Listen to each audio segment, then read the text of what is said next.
지금 예루살렘에서는 말 그대로 귀가 먹먹해질 정도의 침묵이 흐르고 있습니다. 불과 며칠 전 한 저명한 유대교 율법학자가 예루살렘의 고대 거리에 서서 종교계를 충격에 빠뜨릴 만한 발표를 했습니다. 그는 대부분의 주요 언론이 감히 다루지 못할 우리가 살고 있는 이 시대에 대해 우리가 알고 있던 모든 것을 바꿀 수 있는 내용을 선언했습니다. 그는 이렇게 말했습니다. 에스겔의 예언이 시작되었습니다. 그런데 놀라운 일이 벌어졌습니다. 그가 이 선언을 한 후 예루살렘 전역에 전례 없는 깊은 침묵이 내려앉았습니다. 텅 빈 공허함의 침묵이 아니라 무언가를 고대하는 기대감의 침묵, 거대한 일이 벌어지기 직전의 그 고요함이었습니다. 상상이 가십니까? 세계에서 가장 분주하고 활기찬 도시 중 하나, 끊임없는 활동과 시장의 소리, 고대 석조 건물 사이로 울려 퍼지는 기도 소리로 유명한 그곳에 침묵이 감돈 것입니다. 더욱 놀라운 것은 주요 방송사들이 이 소식을 전혀 다루지 않고 있다는 점입니다. 유명한 뉴스 매체들은 이에 대해 침묵하고 있습니다. 주요 언론들은 정치, 분쟁 등 다른 모든 것에는 집중하면서 우리 세대의 가장 중요한 예언적 순간일지도 모르는 이 일을 놓치고 있습니다. 끝까지 저와 함께 해주십시오. 지금 무슨 일이 벌어지고 있는지, 왜 이 율법학자의 발표가 예언학자들을 잠 못 이루게 하는지, 그리고 이 일이 지금 이 영상을 보고 있는 우리 모두에게 무엇을 의미하는지 정확히 설명해 드리겠습니다. 먼저 여러분께 한 가지 여쭙고 싶습니다. 혹시 우리가 심상치 않은 시대에 살고 있다는 느낌, 영적인 기류에 무언가 변화가 일어나고 있다는 느낌, 마치 온 세상이 숨을 죽이고 있는 것 같다는 느낌을 받아본 적 있으십니까? 지금 예루살렘에서 벌어지는 일이 바로 그것입니다. 이 율법학자는 가볍게 발표한 것이 아닙니다. 관심을 끌기 위해 사회관계망에 글을 올린 것도 아닙니다. 그는 수천 년의 역사를 목격한 고대 돌들로 둘러싸인 통곡의 벽 근처 구시가지에 서서 예언적 시간의 무게를 이해하는 자의 엄중함으로 말했습니다. 에스겔의 예언이 시작되었습니다. 그리고 침묵. 여러분도 그 침묵이 들리시는 것 같지 않습니까? 소리가 없는 것이 아니라 너무나 무겁고 중대한 무언가가 존재하여 공기조차 그 무게를 지탱하는 듯한 그런 침묵 말입니다. 제가 그 모습을 그려보겠습니다. 예루살렘은 본래 기도 시간을 알리는 소리, 교회의 종소리, 시장 상인들의 목소리, 좁은 골목에서 뛰노는 아이들의 웃음소리, 끊임없는 차량의 소음, 이 모든 것이 어우러져 수천 년간 이 거룩한 도시를 정의해온 삶의 교향곡이 울려 퍼지는 곳입니다. 하지만 최근 며칠간 이 도시에 일시정지, 집단적인 숨죽임이 있었습니다. 사람들은 평소와 다른 표정으로 거리를 걷고 낮은 목소리로 대화를 나누며 이곳 주민들조차 본 적 없는 강렬함으로 기도 모임이 열리고 있습니다. 왜일까요? 이 율법학자는 무엇을 본 것일까요? 그는 무엇을 알고 있는 것일까요? 이 일을 더욱 놀랍게 만드는 것이 있습니다. 이것은 단순히 한 사람의 의견이 아닙니다. 예루살렘의 여러 종교 지도자들이 동일한 감각, 즉 무언가 예언적인 일이 펼쳐지고 있다는 이 느낌을 보고하고 있습니다. 어떤 이들은 공기 중에 영적인 전기가 흐르는 것 같다고 묘사하고, 또 어떤 이들은 고대 예언과 일치하는 꿈과 환상에 대해 이야기합니다. 그리고 그 모든 것의 중심에 바로 에스겔서가 있습니다. 물론 예언은 수천 년 동안 논의되어 왔습니다. 무엇이 지금을 다르게 만들까요? 정말 중요한 질문입니다. 왜냐하면 지금 일어나는 일은 신학교나 회당에서의 신학적 토론이 아니기 때문입니다. 이것은 도시의 대기 속에서 느낄 수 있는 실체적인 무언가입니다. 이 발표를 한 율법학자는 관심을 끌려는 사람이 아닙니다. 그는 명성이나 추종자를 구하는 사람이 아닙니다. 그는 평생을 고대 문헌과 예언의 흐름, 그리고 선지자들이 우리에게 주시하라고 말한 그 징조들을 연구해온 학자입니다. 그리고 그는 바로 지금 예루살렘에서 그 징조들을 보고 있는 것입니다. 제가 이 이야기를 처음 들었을 때 소름이 돋았던 부분이 있습니다. 그것은 그가 한 말뿐만이 아니라 그가 그 말을 한 시점입니다. 이 발표의 시기는 이스라엘 안팎에서 동시에 일어나고 있는 몇몇 다른 중대한 사건들과 일치합니다. 이 사건들을 하나로 모아보면 수천 년 전 에스겔이 묘사했던 것과 정확히 일치하는 그림이 만들어집니다. 그 무게가 느껴지십니까? 그 중요성을 감지하시겠습니까? 지금 진정으로 무슨 일이 일어나고 있는지 이해하고 싶다면, 왜 예루살렘의 이 침묵이 우리가 받은 메시지 중 가장 큰 소리일 수 있는지 알고 싶다면 저와 함께 해주십시오. 다음 장에서 제가 밝힐 내용은 여러분이 이전에 한 번도 연결해보지 못했던 점들을 이어줄 것입니다. 이것은 단지 한 도시에 관한 이야기가 아닙니다. 한 가지 예언에 관한 이야기도 아닙니다. 이것은 고대부터 정해져 움직여 온 거룩한 시간표에 관한 것이며, 우리는 어쩌면 그 모든 것이 펼쳐지기 시작하는 순간에 살고 있는지도 모릅니다. 에스겔의 예언은 시작되었습니다. 그리고 예루살렘은 숨을 죽이고 있습니다. 그 이유를 발견할 준비가 되셨습니까? 이제 여러분의 마음을 완전히 뒤흔들 무언가를 보여드리겠습니다. 이 율법학자가 에스겔의 예언이 시작되었습니다라고 선포했을 때 그는 막연한 영적 진술을 한 것이 아니었습니다. 그는 2500년이 넘는 세월 동안 정해진 때를 기다려온 구체적인 장, 구체적인 구절, 구체적인 예언들을 가리키고 있었습니다. 에스겔 36장 24절을 보겠습니다. 이 말씀을 주의 깊게 들어보십시오. 내가 너희를 여러 나라 가운데서 이끌어내고 여러 민족 가운데서 모아 너희 고국 땅으로 데리고 돌아가리라. 여러분, 우리가 무엇을 목격하고 있는지 아시겠습니까? 거의 2000년 동안 유대 민족은 전 세계에 흩어져 고국도 나라도 없이 박해받고 추방당하며 방황했습니다. 그러던 1948년 모든 역경과 역사적 전례를 뒤엎고 이스라엘이라는 나라가 단 하루 만에 다시 태어났습니다. 이사야, 선지자도 이사야 60여장 8절에서 이렇게 예언했습니다. 누가 이러한 일을 들었으며 누가 이러한 일을 보았느냐? 나라가 어찌 하루에 생기겠으며 민족이 어찌 한순간에 태어나겠느냐? 하지만 놀라운 것은 그것이 에스겔 예언의 시작에 불과했다는 것입니다.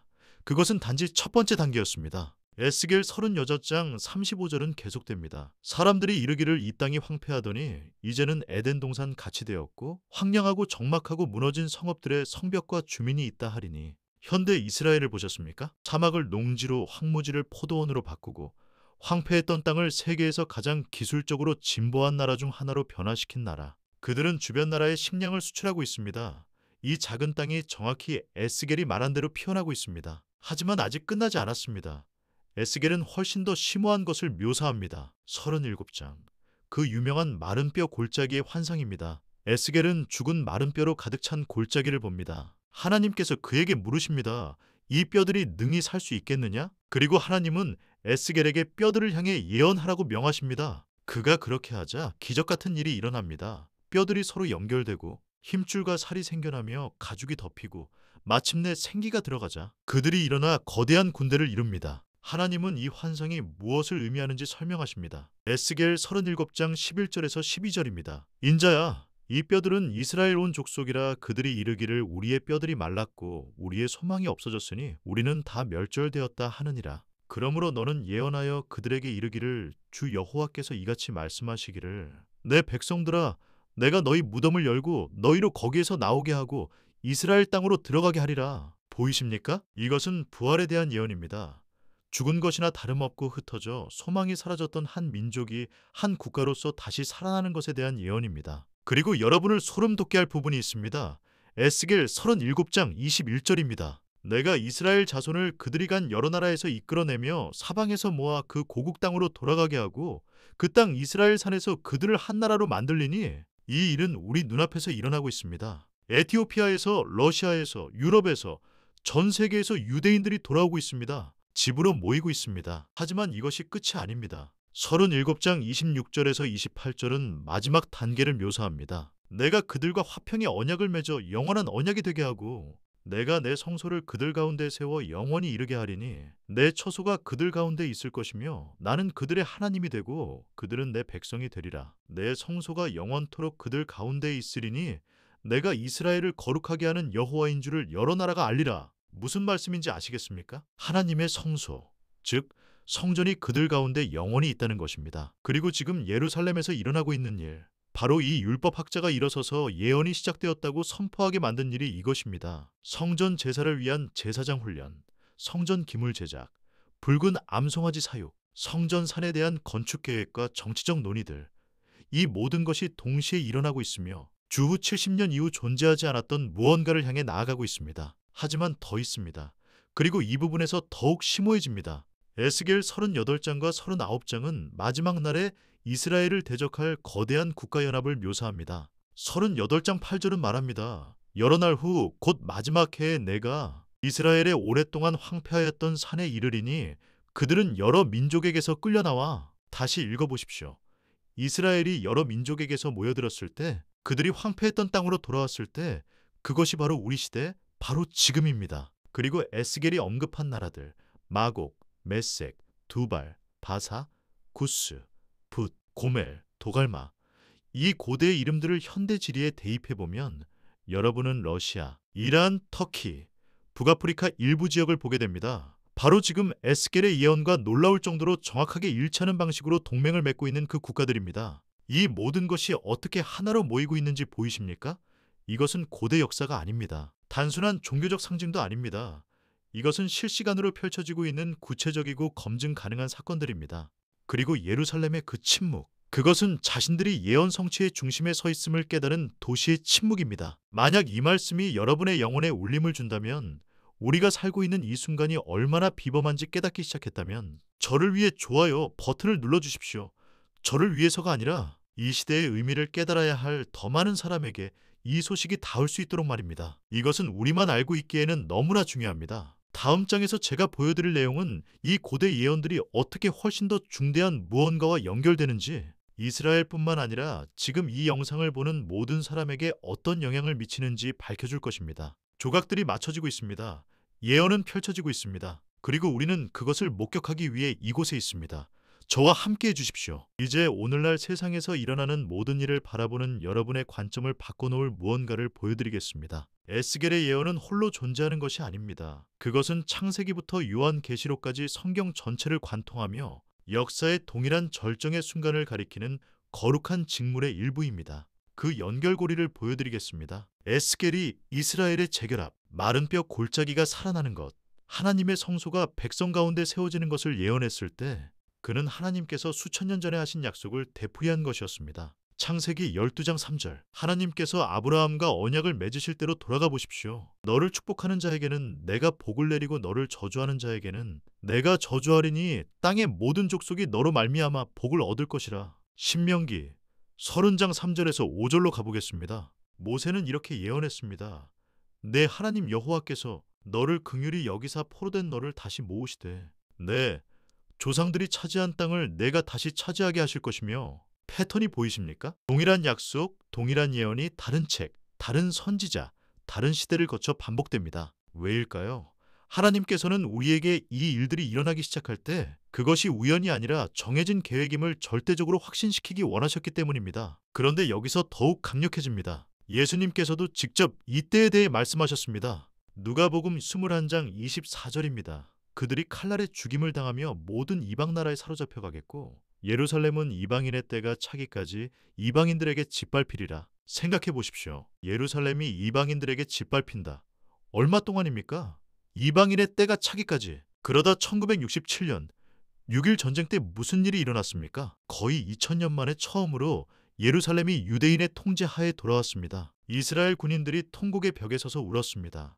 그들은 나팔을 불고 기도했습니다. 2000년의 추방 끝에 예루살렘은 다시 그들의 품으로 돌아왔습니다. 예수님은 누가복음 21장 28절에서 계속 말씀하십니다. 이런 일이 되기를 시작하거든 일어나 머리를 들라. 너희의 구속이 가까웠느니라. 이런 일이 되기를 시작하거든 만약이 아니라 아마도가 아니라 시작하거든입니다. 여러분, 이제 보이십니까? 그 율법학자의 선포가 왜 그렇게 무게가 있는지 이해하기 시작하셨습니까? 우리는 단지 에스겔의 예언에 대해서만 이야기하는 것이 아닙니다. 우리는 하나님께서 모든 성경, 모든 역사, 모든 시간을 통해 엮어오신 위대한 이야기, 바로 그 예언에 대해 이야기하고 있는 것입니다. 이것이 신약 성경과 어떻게 더 직접적으로 연결되는지 보여드리겠습니다. 사도 바울은 로마서 11장에서 한 가지 비밀에 대해 말합니다. 25절과 26절입니다. 형제들아, 너희가 스스로 지혜 있다 하면서 이 신비를 너희가 모르기를 내가 원하지 아니하노니 이방인의 충만한 수가 들어오기까지 이스라엘의 덜어는 우둔하게 된 것이라. 그리하여 온 이스라엘이 구원을 받으리라. 무슨 말인지 들리십니까? 거룩한 시간표, 순서가 있다는 것입니다. 먼저 복음이 이방인들에게 전파됩니다. 그러나 이방인의 충만한 수가 들어오면 무언가 변화가 일어납니다. 이스라엘의 영적 각성이 일어나는 것입니다. 우리는 지금 그 징조들을 보고 있습니다. 오늘날 1세기 이후 그 어느 때보다 더 많은 예수를 메시아로 믿는 유대인들이 있습니다. 유대인들이 기록적인 숫자로 예수님을 발견하고 있습니다. 회당에서는 여러 세대 동안 하지 않았던 방식으로 예언과 성취에 대한 질문을 놓고 고심하고 있습니다. 마른 뼈들이 물리적으로만 모이는 것이 아니라 영적으로도 살아나고 있습니다. 하지만 더 깊이 들어가 보겠습니다.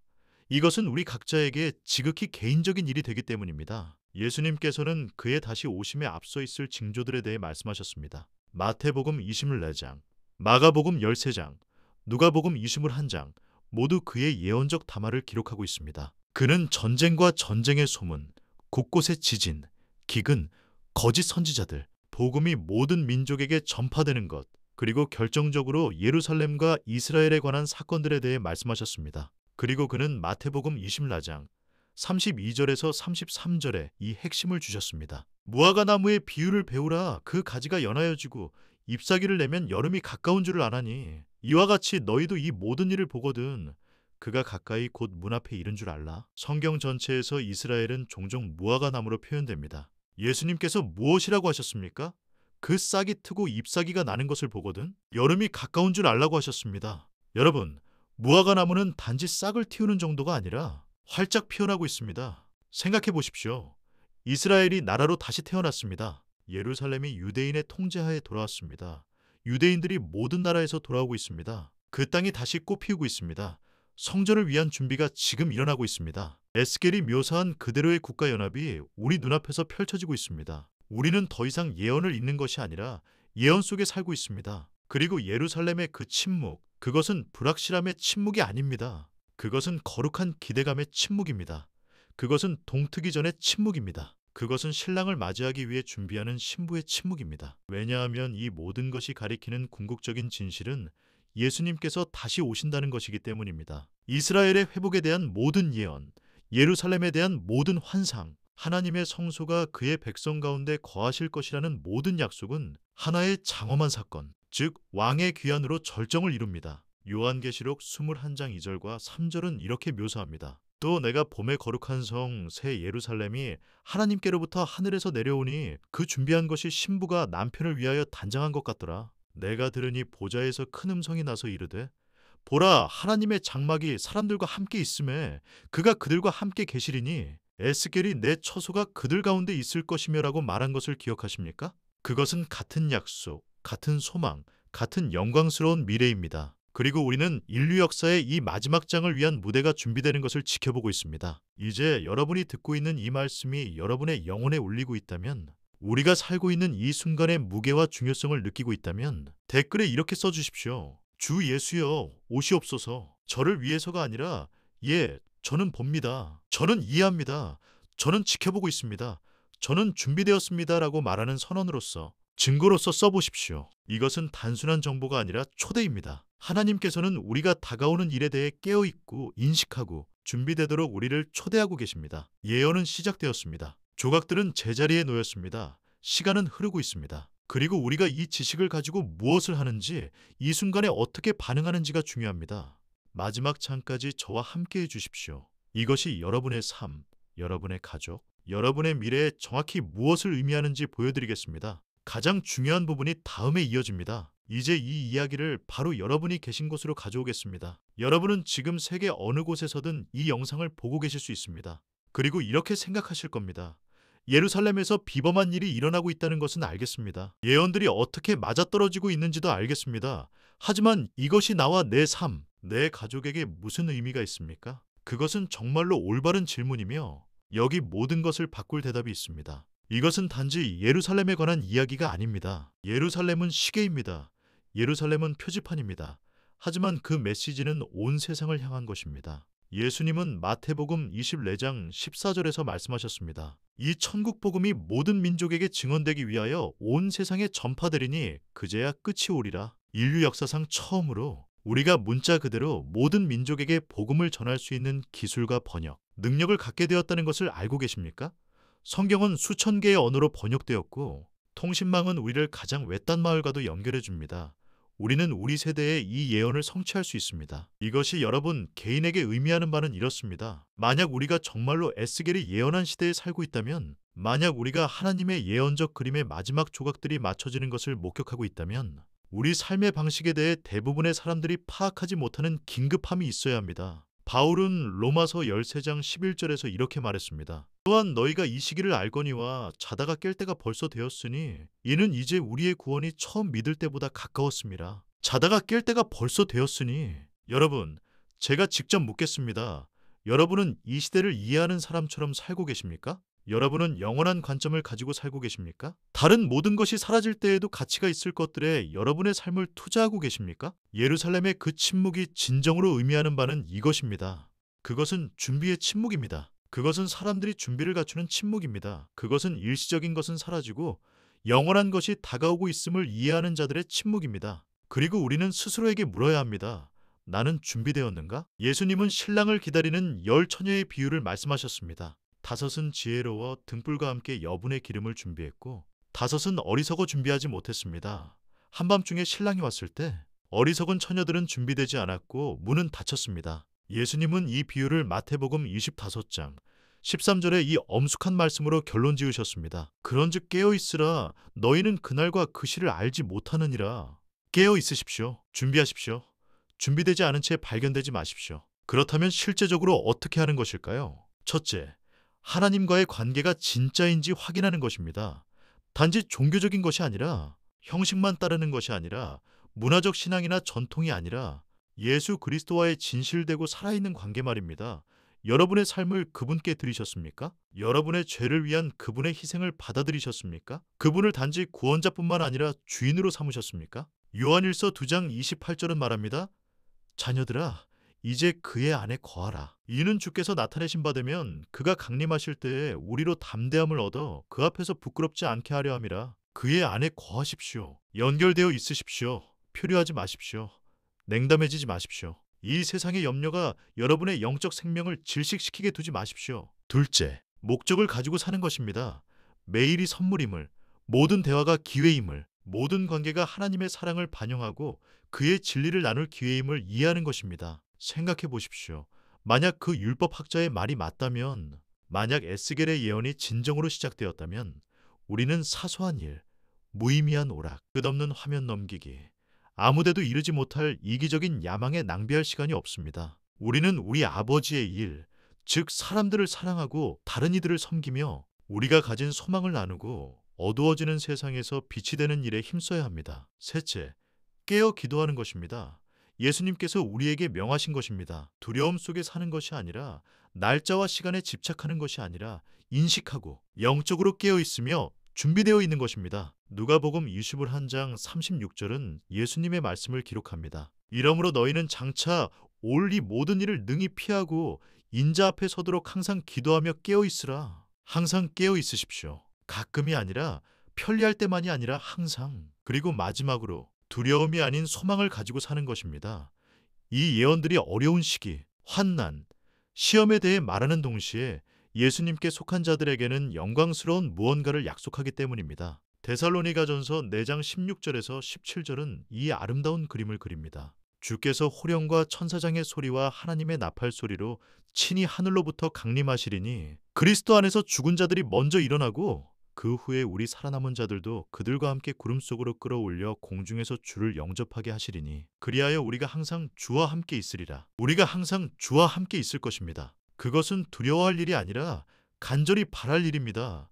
그것이 우리의 복된 소망입니다. 그러니 마지막 질문을 드리겠습니다. 그 율법학자가 예루살렘에 서서 에스겔의 예언이 시작되었습니다 라고 선포했을 때, 그 침묵이 도시에 내렸을 때 영적 기류가 바뀌고 사람들이 무언가 중대한 일이 펼쳐지고 있음을 감지하기 시작했을 때 여러분은 어디에 서 계십니까? 준비되셨습니까?